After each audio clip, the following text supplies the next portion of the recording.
Frères et sœurs dans le Christ, Shalom. Nous sommes arrivés au 30e dimanche de l'année liturgique A. Et notre Église, l'Église Notre Mère, nous propose de méditer l'Évangile de Saint Matthieu au chapitre 22, les versets 34 à 40. Et cet Évangile est concentré sur une parole, l'amour.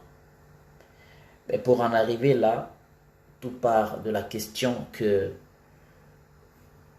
le légiste pose à Jésus. Quel est le plus grand commandement?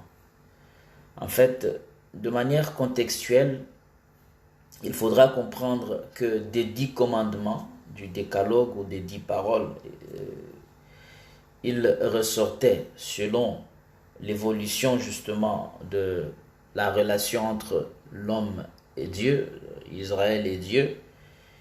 Il en ressortait 613 lois, ce qui faisait que les respecter scrupuleusement devenait difficile. Et c'est dans ce contexte qu'il faudra comprendre ce que Jésus dit en Matthieu 11. « Venez à moi, vous tous qui peinez sous le poids du fardeau, et je vous procurerai le repos. » Faisant référence justement à cette ribambelle des lois qui demandait ou qui pesait sur le peuple de Dieu et qui avait des difficultés à pouvoir les appliquer scrupuleusement. Et je disais donc que c'était une discussion déjà contextuelle. Il y avait beaucoup d'écoles rabbiniques qui se demandaient ou qui faisaient l'effort de vouloir donner un résumé de toutes ces lois qui, partant des 10 paroles, sont devenues 613. Il fallait trouver un résumé qui pourrait définir ou qui pourrait d'ailleurs résumer tous ces commandements pour les rendre un peu plus faciles. Les écoles sont nombreuses.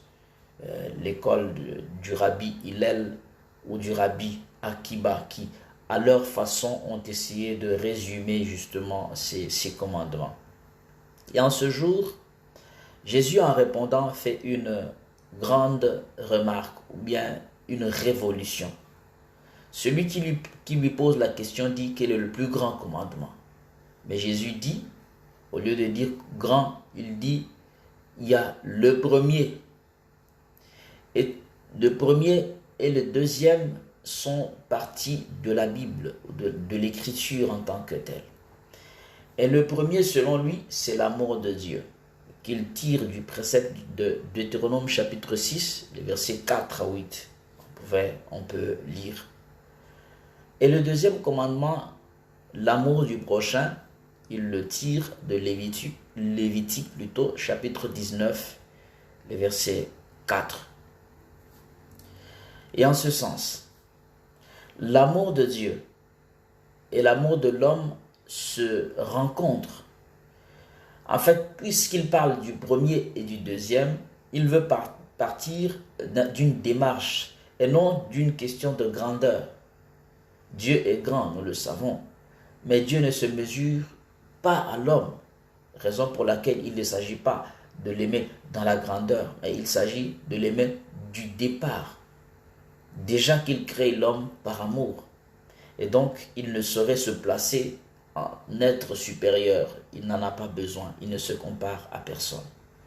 Et c'est ainsi que Jésus répond en disant le premier, pour dire que ce qui advient n'est que la conséquence de ce point de départ. Et quel est ce point de départ? L'amour. L'amour de Dieu et l'amour de l'homme. Et il aboutit justement à l'accomplissement de la loi. Et l'accomplissement de la loi, c'est savoir se donner, savoir aimer. Savoir aimer Dieu et savoir aimer son prochain. Lévitique chapitre 19 verset 18 justement répète le précepte de l'amour de l'homme. En ce sens, si on retombe dans le Nouveau Testament, on voit que Saint Jean fait ce grand résumé dont il est question ici. 1 Jean chapitre 4 verset 20 qui dit en fait que l'on ne peut pas aimer Dieu que l'on ne voit pas si on n'aime pas l'autre que l'on voit. cela ferait de nous des menteurs. Donc l'amour de Dieu est conditionné par l'amour de l'homme. Il faut savoir s'ouvrir à la misère de l'autre pour pouvoir bien aimer Dieu. C'est ce que nous rappelle la première lecture, quand elle insiste sur le fait qu'il faut prendre soin des immigrés, des veuves, des orphelins. Parce que, justement, il faut se rappeler, c'est à Israël que la loi est donnée, il faut se rappeler que toi, Israël, tu as été dans la même condition en étant en Égypte. Tu as été esclave, tu as été un immigré. Ce que tu as vécu, ne le répète pas. Puisque tu l'as vécu, et quand tu as crié, je t'ai entendu. Et de la sorte, toi aussi ne le fais pas à une autre personne. Si tu le fais, celui qui criera, je l'entendrai. Ce que j'ai fait pour l'Égypte, je le ferai pour toi. J'ai flagellé l'Égypte, je te flagellerai si tu te comportes de la sorte. Et Jésus dit que c'est ce qui est le fondement de la loi et des prophètes. Ce qui veut dire que c'est l'amour qui dirige toute la Bible.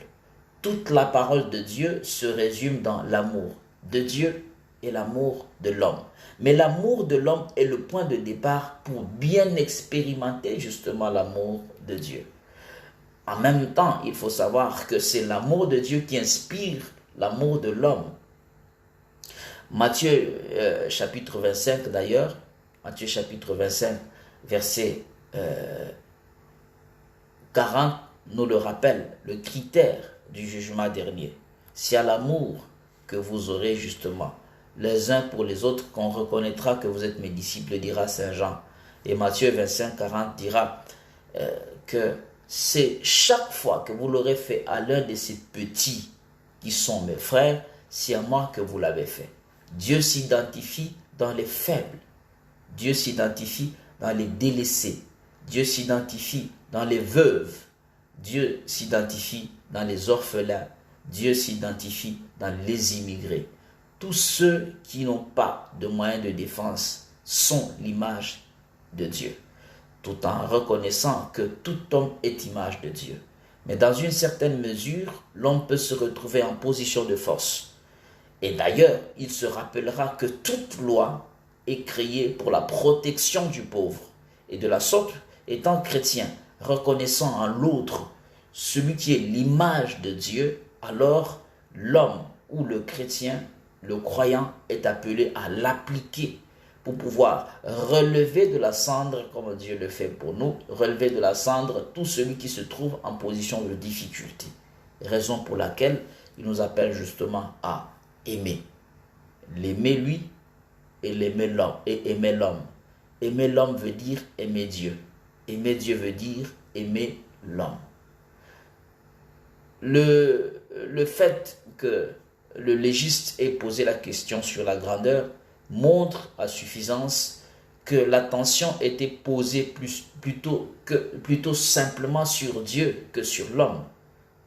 Alors, en parlant du premier, Jésus lui rappelle qu'en réalité, Dieu n'est rien sans l'homme. Je mesure les mots. Dieu n'est rien sans l'homme parce qu'il s'identifie dans l'homme. Et l'homme n'est rien sans Dieu parce que Dieu est la source de l'homme. Nous allons prier le Seigneur pour qu'il nous accorde la grâce de pouvoir ouvrir les yeux pour voir dans l'autre ce Dieu qui nous parle, dans la misère de l'autre ce Dieu qui nous appelle, dans la faiblesse de l'autre la force même de Dieu qui nous est transmise. Que Dieu vous bénisse.